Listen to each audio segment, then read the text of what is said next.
Hi hello. രാവിലെ തന്നെ ഒരു ബോഗൺവില്ല തോരൻ വെക്കുന്ന കാഴ്ച കണ്ടിട്ടാണ് കേട്ടോ എണീറ്റത്. വണ്ടടിച്ചു പോയി കേട്ടോ. നമ്മുടെ വീട്ടുമുറ്റത്ത് നമ്മൾ ഓർണമെൻ്റൽ പ്ലാന്റായിട്ട് വളർത്തുന്ന ബോഗൺവില്ല ദേ നമ്മുടെ അടുക്കളയിൽ തോരൻ വെച്ച് കഴിക്കാത്രേ. അതെ, കണ്ടിരിക്കേണ്ട ഒരു വീഡിയോ ആയിരുന്നു കേട്ടോ. ശരിക്കും നല്ല രസമായിട്ട് തോരൻ വെക്കുന്നുണ്ട്. അതേണ്ടേ ബോഗൺവില്ലയൊക്കെ ഇങ്ങനെ, ബോഗൺവില്ലയുടെ പൂക്കളൊക്കെ ദേ ഇങ്ങനെ അരിഞ്ഞ് കൂട്ടി എടുത്തിട്ടുണ്ട്. അതിൽ പച്ചമുളകൊക്കെ അരിഞ്ഞിട്ടിട്ടുണ്ട്, തേങ്ങ ചിരണ്ടി ഇട്ടിട്ടുണ്ട്. ദേ ഗ്യാസിലേക്ക് നമ്മുടെ തീയൊക്കെ കത്തിച്ച ചട്ടിയൊക്കെ വെച്ച് കൊടുത്തിട്ടുണ്ട്. അത് നല്ല മൺചട്ടിയാണ് കേട്ടോ. ശരിക്കും എനിക്ക് ഭയങ്കര ഇഷ്ടമാണ് ഈ മൺചട്ടിയിൽ വെക്കുന്ന കറികളൊക്കെ. അപ്പോൾ അതേ കണ്ടിരുന്ന് പോവും. ശരിക്കും മൺചട്ടിയൊക്കെ വെച്ചിട്ട് അതേണ്ടേ എണ്ണയൊക്കെ ഒഴിച്ചു. ഇനി എന്താ, സാധാരണ തോരൻ വെക്കാൻ എല്ലാവർക്കും അറിയായിരിക്കുമല്ലോ അല്ലേ. അതെ, നമ്മുടെ കടുകൊക്കെ ഇട്ട് പൊട്ടിക്കുന്നുണ്ട്. കടുക് അങ്ങോട്ട് നന്നായിട്ട് പൊട്ടി വരുമ്പോൾ ബാക്കി സാധനങ്ങളൊക്കെ ഇട്ട് കൊടുക്കുമായിരിക്കും അല്ലേ. നോക്കാം. അതെ അതെ, ഇട്ട് കൊടുത്തിട്ടുണ്ട്. നമ്മുടെ വറ്റൽമുളക് ഇട്ടിട്ടുണ്ട്. അതുപോലെ കറിവേപ്പില, കടുപിടി സാധനങ്ങളൊക്കെ ഇട്ടിട്ടുണ്ട്. സാധാരണ തോരൻ വെക്കുന്നവർക്ക് അറിയായിരിക്കുമല്ലോ എന്തൊക്കെയാണ് ഇടുക എന്നുള്ളത്. അങ്ങനെയുള്ള സകല സാധനങ്ങളും ഇതിനുള്ളിൽ ഇട്ടിട്ടുണ്ട്. ഇട്ടിട്ട് തേണ്ടേ ചിക്കി കൊടുക്കുന്നുണ്ട്. അതങ്ങോട്ട് ചിക്കി വരുമ്പോൾ നമ്മുടെ ബോഗൺവില്ല എല്ലാം കൂടെ ദേ പറക്കി അങ്ങോട്ട് ഇട്ട് കൊടുത്തിരിക്കുക. എന്താ രസമെന്ന് നോക്കിക്കേ, കണ്ടില്ലേ? നല്ല രസമായിട്ട് ബോഗൺവില്ലൊക്കെ ഇട്ടിട്ടുണ്ട്. എന്നിട്ട് തേണ്ടേ നമ്മുടെ കരണ്ടി വെച്ച് ഇങ്ങനെ ചിക്കി കൊടുക്കുന്നുണ്ട്. കണ്ടാൽ നല്ല രസമല്ലേ? കാണുമ്പോൾ തന്നെ കൊതി തോന്നുന്ന പോലെ തോന്നുന്നുണ്ടല്ലേ. അതെ, നല്ലതാണ്. കൊതിയൊക്കെ തോന്നുന്നത് ഈ സമയത്ത് നല്ലതാട്ടോ. അങ്ങനെ തേണ്ടേ നമ്മുടെ ബോഗൺവില്ല തോരൻ റെഡി ആയിക്കൊണ്ടിരിക്കുകയാണ്. ദേ സെറ്റായി. ഇനി ഒന്ന് കുറച്ച് നേരം നമ്മുടെ സാധാ തോരനൊക്കെ വെക്കുന്ന പോലെ അടച്ച്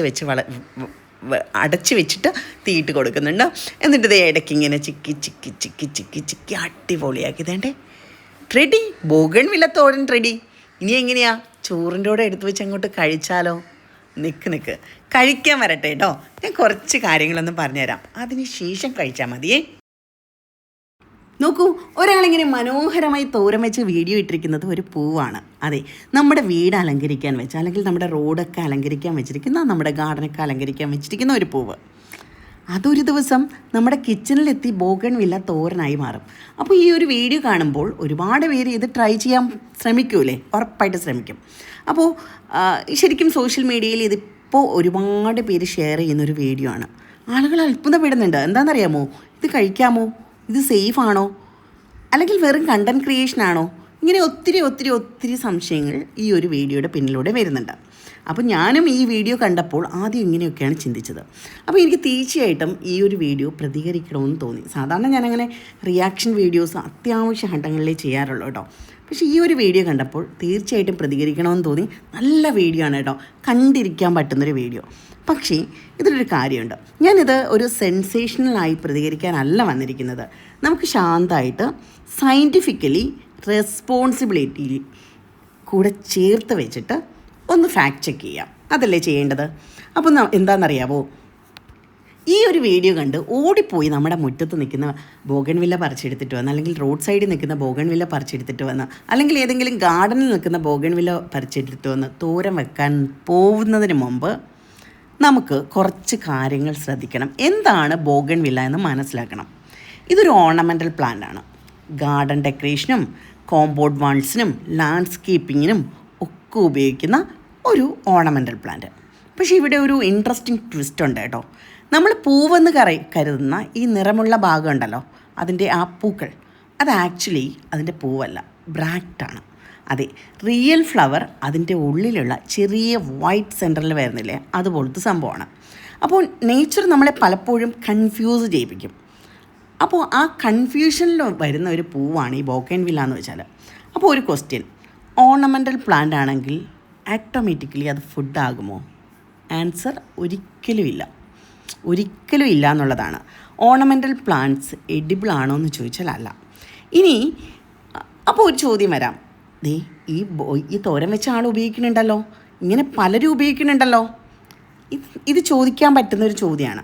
ഇത് നോക്കൂ, ചില രാജ്യങ്ങളിലുണ്ടല്ലോ ഗാർണിഷായിട്ട് ഇത് ഉപയോഗിക്കുന്നുണ്ട്. ടീ ഉണ്ടാക്കുന്നവരും ഉണ്ട്. അപ്പോൾ ഇത് സേഫ് അല്ലേ? അങ്ങനെ ഒരു ക്വസ്റ്റ്യൻ വരാം. ഇവിടെ ഒരു വലിയ കൺഫ്യൂഷൻ പോയിൻ്റ് ഉണ്ട്. എന്താണെന്ന് അറിയാമോ? പീപ്പിൾ ആർ യൂസിങ് എന്നത് scientifically approved for regular eating എന്നുള്ളതല്ല എന്നാണ്. ശരിക്കും വേൾഡിലാണെങ്കിൽ നമ്മുടെ ലോകത്ത് മൊത്തം എഡിബിൾ ഫ്ലവേഴ്സ് ഒരു ഒഫീഷ്യൽ കാറ്റഗറി തന്നെയുണ്ട്. നമുക്കറിയാം, നമ്മുടെ ചെമ്പരത്തി, ബനാന ഫ്ലവർ, മുരിങ്ങ ഫ്ലവർ, ഇവയ്ക്കൊക്കെ ട്രഡീഷണൽ യൂസേജ് ഉണ്ട്, അതിൻ്റെ ഡോക്യുമെൻറ്റേഷൻ ഉണ്ട്. പക്ഷേ ബോഗൺവില്ലയുടെ കാര്യത്തിൽ അങ്ങനെ ഒരു കാര്യമില്ല. ബോഗൺവില്ലയ്ക്ക് മെഡിസിനൽ സ്റ്റഡീസ് നടക്കുന്നുണ്ട്. എന്താ പറയുക, പല പഠനങ്ങളും ബോഗൺവില്ലയെക്കുറിച്ച് നടക്കുന്നുണ്ട്. പക്ഷേ ഇത് തോരൻ വെക്കാം എന്നുള്ള കാര്യത്തിൽ ഒരു ശാസ്ത്രീയ വശമില്ല. ശരിക്കും ഞാനൊരു ഇതിൻ്റെ ഒരു റിസ്ക് എക്സാജറേറ്റ് ചെയ്ത് പറയാതെ വളരെ സിമ്പിളായിട്ട് പറഞ്ഞുതരാൻ ശ്രമിക്കാം. നമ്മൾ ഏറ്റവും വലിയ ഇഷ്യൂ ഇതിൽ വരുന്നത് എന്താണെന്നറിയാവോ? നമ്മളിങ്ങനെ ഒരു വീഡിയോ കാണുമ്പോൾ ഓടിപ്പോയി പലയിടത്തു നിന്നായിരിക്കും, പല ആൾക്കാരായിരിക്കും ഈ വീഡിയോ കാണുക. അപ്പോൾ പലയിടത്തു നിന്നായിരിക്കും ഈ ബോഗൺവില്ല പറിച്ചുകൊണ്ട് വരിക. കാര്യമെന്ന് വെച്ചാൽ ചിലപ്പോൾ ഒരു ഗാർഡനിൽ നിൽക്കുന്ന ബോഗൺവില്ല ആയിരിക്കാം, ചിലപ്പോൾ വീട്ടിൽ നിൽക്കുന്നതായിരിക്കാം, ഇപ്പോൾ റോഡ് സൈഡിൽ നിൽക്കുന്നതായിരിക്കാം. ഇതിൽ പലപ്പോഴും നമ്മുടെ ഓർണമെൻ്റൽ പ്ലാന്റ്സ് ആകുമ്പോൾ സ്പ്രേ ചെയ്യുന്നുണ്ടാവും, പെസ്റ്റിസൈഡ് കൊടുക്കുന്നുണ്ടാവാം, ഫെർട്ടിലൈസർ കെമിക്കൽസൊക്കെ കൊടുക്കുന്നുണ്ടാവാം. അതും ഹെവി ആയിട്ട്, ഓർണമെൻ്റൽ പ്ലാന്റ് ആകുമ്പോൾ ഹെവി ആയിട്ടൊക്കെ പലയിടത്തും സ്പ്രേ ചെയ്യുന്നുണ്ടാവാം. പക്ഷേ ഇത് കാണുന്ന ഒരാൾ ഇതൊന്നും ശ്രദ്ധിക്കില്ല, ഓടിപ്പോയി ബോഗൺവില്ല പറിച്ചിട്ട് വന്നിട്ട് തോരൻ വെച്ച് കഴിക്കും. അത് വലിയ അപകടങ്ങൾക്ക് വഴിയുണ്ടാക്കും. ഞാനിത് പറഞ്ഞു തരുന്നത് എന്താണെന്ന് വെച്ചാൽ, എനിക്ക് ശരിക്കും ഒരു അനുഭവമുണ്ട്. ഞാൻ മുന്നേ ജമന്തി പൂവ് കഴിക്കാമെന്ന് എനിക്കൊരു അറിവ് കിട്ടി. ഞാൻ അതുപോലെ തന്നെ ഒരു തോട്ടം കണ്ടോ അങ്ങോട്ട് ചാടി ഇറങ്ങുമായിരുന്നു. ചാടി ഇറങ്ങിയിട്ട് അവിടെ നിന്ന് ജമന്തി പൂവൊക്കെ പറിച്ചൊരു 3-4 എണ്ണം അങ്ങ് കഴിച്ചു. അപ്പോൾ ഞാൻ കഴിക്കുന്നതിന് മുമ്പ് ഇതിൻ്റെ ഫാക്റ്റൊക്കെ ചെക്ക് ചെയ്തിരുന്നു. ഓക്കെ, ഗൂഗിളിലൊക്കെ സെർച്ച് ചെയ്തപ്പോൾ നമ്മുടെ മാരിഗോൾഡ് എന്ന് വെച്ചാൽ എഡിബിൾ ഫ്ലവേഴ്സിൽ പെടുന്നതാണ്. അപ്പോൾ ഞാൻ ചോദിക്കാം, എഡിബിൾ ആണല്ലോ, പിന്നെ എന്താ കഴിച്ചാൽ? ചാടി വീണം കഴിച്ചു. പക്ഷേ 5 ദിവസമാണ് കേട്ടോ ഞാൻ ഹോസ്പിറ്റലിൽ കിടന്നത്. അതെ, എന്താ സംഭവിച്ചതെന്നറിയോ? അതെല്ലാം നന്നായിട്ട് പെസ്റ്റിസൈഡൊക്കെ കൊടുത്ത് നിർത്തിയിരുന്ന ഫ്ലവറായിരുന്നു. അതുകൊണ്ട് തന്നെ ഞാൻ പെട്ടെന്ന് തന്നെ ഹോസ്പിറ്റലായി. അതുകൊണ്ട് തന്നെ എനിക്കൊരു അനുഭവം ഉള്ളത് കൊണ്ട് തന്നെ ഇങ്ങനെയൊരു വീഡിയോ കാണുമ്പോൾ പലരും ഓടിപ്പോയി ബോഗൺവില്ല പൂക്കൾ അത് ഏത് സാഹചര്യത്തിൽ നിൽക്കുന്നു എന്ന് പോലും നോക്കാതെ പറിച്ചിട്ട് വന്ന് തോരൻ വെച്ച് കഴിക്കുന്നുണ്ടാവും. അതൊരിക്കലും ചെയ്യരുത്. ഇത് എഡിബിൾ ആണോ അല്ലയോ എന്നുള്ള കാര്യത്തിൽ പലപ്പോഴും കൺഫ്യൂഷൻ ഉണ്ടെന്നുണ്ടെങ്കിലും നമ്മൾ അലർജി ഉള്ളവരോ അങ്ങനെയുള്ളവരൊന്നും അത് ഉപയോഗിക്കാതിരിക്കുന്നത് തന്നെയാണ് ഏറ്റവും ബെറ്റർ. നിങ്ങൾ മുമ്പ് കേട്ടിട്ടില്ലേ, തുമ്പപ്പൂവ് കഴിക്കാൻ പറ്റും, പക്ഷേ തുമ്പപ്പൂ തോരൻ കഴിച്ചിട്ട് ഒരാൾ മരണപ്പെട്ടു അല്ലേ? ശരിക്കും നമ്മളൊന്ന് ടേസ്റ്റ് ചെയ്യാൻ, ഇപ്പോൾ ബോഗൺവില്ല തോരൻ വെച്ചു, ഒരാൾ പോയി അതൊന്ന് ജസ്റ്റ് ടേസ്റ്റ് ചെയ്ത് നോക്കിയിട്ട് പറയാം, എനിക്കൊന്നും പറ്റിയില്ലല്ലോ, നല്ല ടേസ്റ്റ് ഉണ്ട്. അങ്ങനെ കഴിക്കുന്നതും ഒരു പ്ലേറ്റ് കുറച്ചധികം കഴിക്കുന്നതും തമ്മിലും വ്യത്യാസം വരും. ഓരോരുത്തരുടെയും ശരീരത്തിനനുസരിച്ച് അതിൽ പ്രശ്നങ്ങൾ വരാം. അതുകൊണ്ട് തന്നെ ഇങ്ങനെയുള്ള വീഡിയോസ് കാണുമ്പോൾ ഒരുപാട് കാര്യങ്ങൾ ചിന്തിച്ചിട്ട് വേണം അത് ഉണ്ടാക്കി കഴിക്കാൻ. ഇപ്പോൾ റോഡ് സൈഡിലൊക്കെ നിൽക്കുന്ന ബോഗൺവില്ലയൊക്കെ പറിച്ച് കുക്ക് ചെയ്യുന്നത് ഹെവി റിസ്ക് ആണെന്ന് തന്നെ പറയാം. അതെ, അലർജി പോസിബിലിറ്റി ഉണ്ട്. എഡിബിൾ ഫ്ലവേഴ്സ് ആണെങ്കിൽ പോലും പലർക്കും അത് റിയാക്ഷൻ ഉണ്ടാക്കാം.